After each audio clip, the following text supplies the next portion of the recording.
Okay, children. Here in this class, we are discussing about the search for real genetic material.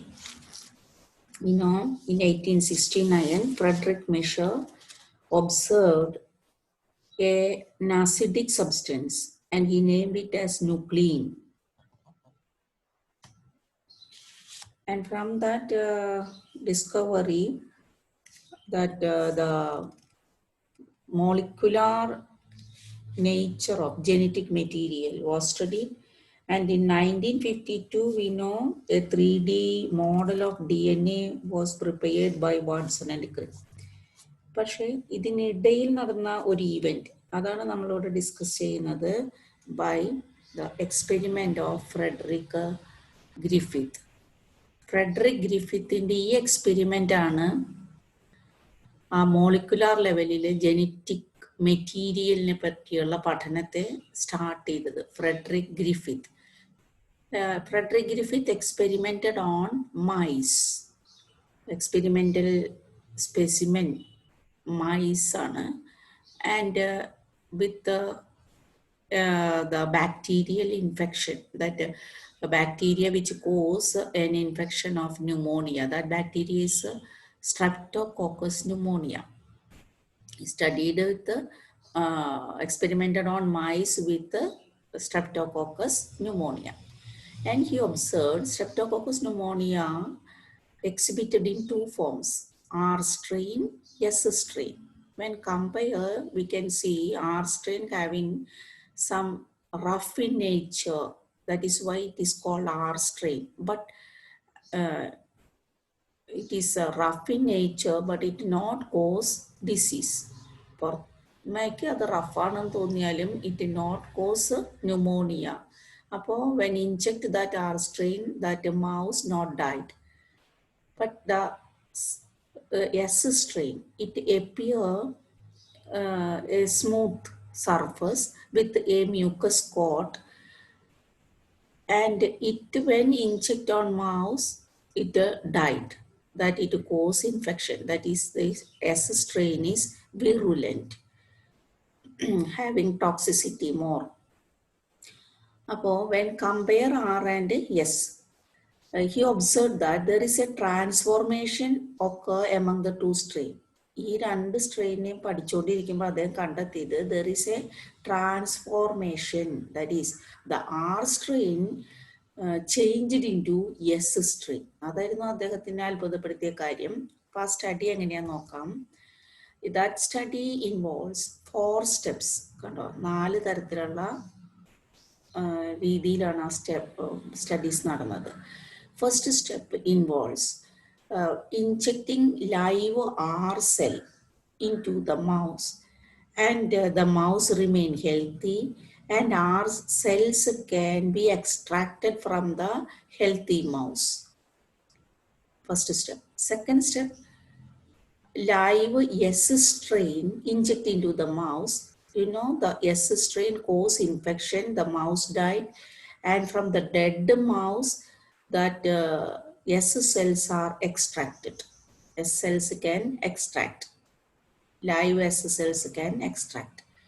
But when heat killed S cells, when S cells given heat, that the S cells are destroyed. That destroyed, degenerated S cells, heat killed S cells, inject into the mouse.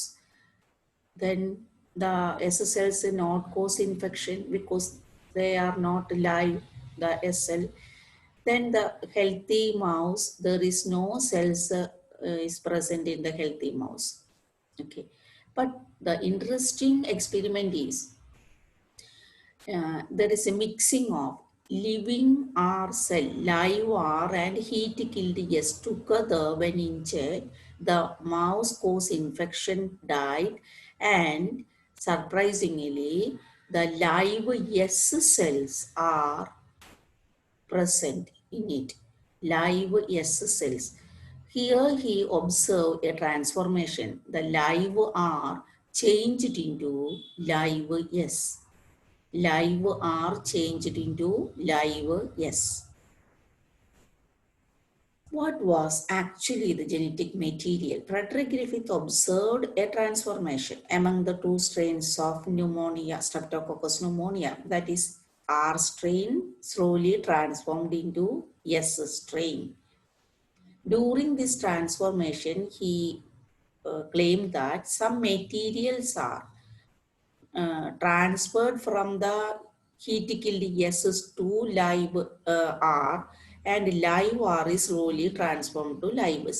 Which materials are enter into the live R from heat-killed S? He named those materials as transforming principle. Transforming principle. And he concluded that transforming principle is the biochemical nature of genetic material.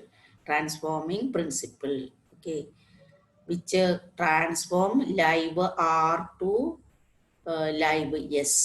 Live ആറിനെ live S ആക്കി മാറ്റിയ എന്തോ ഒരു പദാർത്ഥം ആ ഹീറ്റിക്കൽഡ് എസ്സിൽ നിന്ന് R സ്ട്രെയിൻ്റെ ഉള്ളിലേക്ക് കടന്നിട്ടുണ്ട്. അതിനെയാണ് അദ്ദേഹം എന്ത് പേര് വിളിച്ചത്? ട്രാൻസ്ഫോമിംഗ് പ്രിൻസിപ്പിൾ എന്ന് വിളിച്ചത്. ഓക്കെ. എന്നാൽ പിന്നെയും ആ ഒരു കാര്യത്തിൽ ഇനിയും ഒരു ക്ലാരിറ്റി വേണമെന്ന് പിന്നെ the other scientists നോക്കൂ, which are the three: Oswald Avery, Colin MacLeod and Maclean McCarthy. അപ്പൊ ആവറി, മാക്ലിയോഡ്, മെക്കാർത്തി, ഈ മൂന്ന് പേരുകൾ ഓർത്തിരിക്കണം. ഈ മൂന്ന് സയന്റിസ്റ്റുകളാണ് provide an information, a clarity for the biochemical nature of transforming principle. Transforming principle എന്ന് പറഞ്ഞത് എന്തായിരുന്നു? ലൈവ് ആറിനെ ലൈവ് എസ് ആക്കി മാറ്റിയ എന്തോ ഒരു വസ്തു, that material which transform live are into livers is known as transforming principle by Frederick Griffith. And now these scientists interested in the search for biochemical nature of that transforming principle. And they conducted experiment same as with the Streptococcus pneumonia on mice. എന്താണ് ചെയ്തത്? First they purified the biochemicals of heat killed S strain. കുറച്ച് biochemicals ഈ heat killed എസ്സിൽ നിന്ന് അവര് purify ചെയ്ത് എടുത്തു. They extracted and purified these biochemicals. Which biochemicals? Proteins, RNA and DNA. Then they inject this protein with live R into the mouse. Thus they inject RNA with live R into the mouse. They inject DNA with live R into the mouse. അങ്ങനെ ഈ നേരത്തെ അവർ inject ചെയ്തത്, Griffith inject ചെയ്തത് heat killed എസിന്റെ കൂടെ live ആറിനെ ഒരുമിച്ചായിരുന്നു. ഇവർ just ചെയ്ത ഒരു കാര്യം, ഈ ഹീറ്റ് കിൽഡ് എസിൽ നിന്ന് these three different biochemicals are extracted, purified, and that purified this one only protein മാത്രം എടുത്തിട്ട് ലൈവ് ആറിൻ്റെ കൂടെ ചേർത്തിട്ട് എലിക്ക് കുത്തിവെച്ച് കൊടുത്തു. അത്രയേ ഉള്ളൂ. അങ്ങനെ ഓരോന്നും സെപ്പറേറ്റ് ആയിട്ട് എടുത്തിട്ട് എലിക്ക് കുത്തിവെച്ച് കൊടുത്തു. അപ്പോൾ എന്താണ് ആ എലികൾക്ക് ഉണ്ടാകുന്ന മാറ്റം? ഇൻഫെക്ഷൻ ഉണ്ടായോ, ഏത് കുത്തിയപ്പോഴാണ് ഇൻഫെക്ഷൻ ഉണ്ടായേ എന്ന് ചെക്ക് ചെയ്യാണ്. അങ്ങനെ അവർ കണ്ടെത്തിയത് എന്താ? DNA, the injection of DNA only can make a transformation. That is the mouse died only in that case. DNA inject ചെയ്തപ്പോൾ മാത്രമാണ് ഈ എലികൾക്ക് ഈ ഒരു മാറ്റം കണ്ടെത്തിയത് അവര്. അപ്പോൾ അങ്ങനെ അവർ മനസ്സിലാക്കി only DNA from S strain cause infection. That is DNA is the genetic material. പിന്നെ ഈ ഒരു എക്സ്പെരിമെന്റിന് ഒരു കൺട്രോൾ മെഷേഴ്സ് അവർ നടത്തി. റിലേറ്റഡ് എൻസൈംസ് വെച്ച് ഈ വസ്തുക്കളെ പ്രീവിയസ്ലി ട്രീറ്റ് ചെയ്തിട്ട്, for example DNA is previously treated with DNAs. അപ്പൊ DNA കൂടെ DNAs ഇട്ടിട്ട് ഈ DNA ഡീനേച്ചർ ചെയ്യും. നമുക്കറിയാം these are enzymes which can denature these chemicals. When DNA is treated with DNA, that DNA get denatured. അപ്പൊ denatured DNA ആയിരിക്കും ഇതിലേക്ക് inject ചെയ്യാം. അങ്ങനെ ഡീനേച്ചേർഡ് DNA ഇഞ്ചെക്ട് ചെയ്താൽ ഈ DNA ഇതിൽ വർക്ക് ചെയ്യാൻ പറ്റില്ലല്ലോ. അപ്പോൾ ദാറ്റ് മൗസ് റിമെയിൻ ഹെൽത്തി. അങ്ങനെ അവർ അതൊരു കൺട്രോളിങ് മെഷറായിട്ടും സബ്സ്റ്റാൻഷിയേറ്റ് ചെയ്തു that DNA is the biochemical nature of genetic material. എന്നാലും സയൻറ്റിസ്റ്റ് വെറുതെ ഇരിക്കുന്നില്ല. അവർ ആ ട്രൂത്ത് കണ്ടുപിടിക്കാനായിട്ട് വീണ്ടും അന്വേഷണങ്ങളിലാണ്. നോക്കൂ, 1952 പിന്നത്തെ ഒരു എക്സ്പെരിമെൻ്റ് വന്നത്, Hershey and Chase experiment. Alfred Hershey and Martha Chase. ഇവരുടെ എക്സ്പെരിമെൻ്റ് എന്തിലായിരുന്നു? They conducted studies with bacteriophages. അപ്പം ബാക്ടീരിയോഫേജ് എന്താന്ന് നമുക്കൊന്ന് അറിയണം. And bacteriophages, and they try to find out bacteriophages എന്താ? They are some viruses attack bacteria. അപ്പോൾ they are studied with bacteriophages and how the bacteriophages infect the bacteria, and during the infection they are trying to find out whether protein or DNA from these viruses enter into bacteria. ഈ ബാക്ടീരിയോഫേജിൽ നിന്ന് protein ആണോ DNA ആണോ ഈ ബാക്ടീരിയയുടെ ഉള്ളിലേക്ക് കടക്കുന്നത് എന്നാണ് അവർ നടത്തിയ പരീക്ഷണം. അതിൻ്റെ എക്സ്പെരിമെൻറ്റിന് പറയുന്ന വേറെ പേര് ബ്ലെൻഡർ എക്സ്പെരിമെൻ്റ് എന്നാണ്. അപ്പോൾ they worked with viruses that infect bacteria called bacteriophages and find out whether the protein or DNA enter into the bacteria during infection. That the blender experiment involves 3 steps. Which are the 3 steps? 1. Culture bacteriophages and allow to infect bacteria. Culture bacteriophages and allow to infect bacteria. Then agitate E. coli bacteria to remove protein coat. Agitate to remove protein coat. Then centrifuge the media to separate bacterial cell with DNA and the protein coat. Both are separated by centrifugation. അത് Hershey and Chase, Alfred Hershey and Martha Chase. Okay, both of them studied on the bacteriophages. What are bacteriophages? They are viruses which attack bacteria. Bacteria എന്ന് പറഞ്ഞത് തന്നെ ഒരു കടുവ പോലെയാണ് അല്ലേ? കടുവയാണ് നമുക്ക് പറയാം. അപ്പം കടുവയെ പിടിച്ച കിടുവയാണ് ഈ ബാക്ടീരിയോഫേജ് എന്ന് പറയും. നമ്മളിപ്പം മിഠായി അതിൻ്റെ പുറത്തൊരു കവറിൻ്റെ ഉള്ളിൽ സൂക്ഷിക്കണ പോലെ, here the DNA is protected by an outer coat of protein. അതാണ് ബാക്ടീരിയോഫേജിൻ്റെ structure. Inner core is DNA, outer coat is protein. അങ്ങനെ പ്രോട്ടീൻ കൊണ്ട് കവർ ചെയ്തിട്ടുള്ള ഇങ്ങനെയുള്ള ഒരു ബാക്ടീരിയോഫേജ് ഇത് കാണുമ്പോൾ തന്നെ ഇതിൻ്റെ ഒരു അപ്പിയറൻസ് ഒരു ഡിഫറൻ്റ് അല്ലേ? ഒരു എന്താ പറയുക, എക്സ്ട്രാ ടെറിസ്ട്രിയൽ എന്തെങ്കിലും ഒരു മെറ്റീരിയൽ ഇങ്ങനെ വന്ന് ലാൻഡ് ചെയ്യണ പോലെ അല്ലേ? ഒരു സ്പേസ് ഷിപ്പൊക്കെ വന്നിറങ്ങണ പോലെ. ഇവിടെ ഈ ബാക്ടീരിയയുടെ this is the E. coli bacteria, അതിൻ്റെ മീതെ വന്ന് ഇയാൾ ഇങ്ങനെ ലാൻഡ് ചെയ്യും. കണ്ട, ദ ബാക്ടീരിയോഫേജ് ലാൻഡ് ചെയ്ത് കഴിഞ്ഞാൽ അവിടെ ഒരു ഓപ്പണിംഗ് ഉണ്ടാക്കും. ബാക്ടീരിയൽ സെല്ലിൽ ഒരു ഓപ്പണിംഗ് ഉണ്ടാക്കിയിട്ട് just it inject the inner core. ഏതാ? അതിൻ്റെ ഉള്ളിൽ സൂക്ഷിച്ചു വെച്ചാൽ മിഠായില്ലേ, അത് മാത്രം ഇതിൻ്റെ ഉള്ളിലേക്ക് കൊടുക്കും. തൊലി ഇതിൻ്റെ ഉള്ളിലേക്ക് കൊടുക്കണില്ല, അത് കവറിങ് അതിൻ്റെ ഉള്ളിലേക്ക് കൊടുക്കണില്ല. Only the DNA when enter into the bacteria, it multiplies in the bacteria using its machineries. അങ്ങനെ അത് കുറേ എണ്ണമായി മാറും, DNA ആയി മാറും. Finally the DNA having the information to synthesize the protein coat.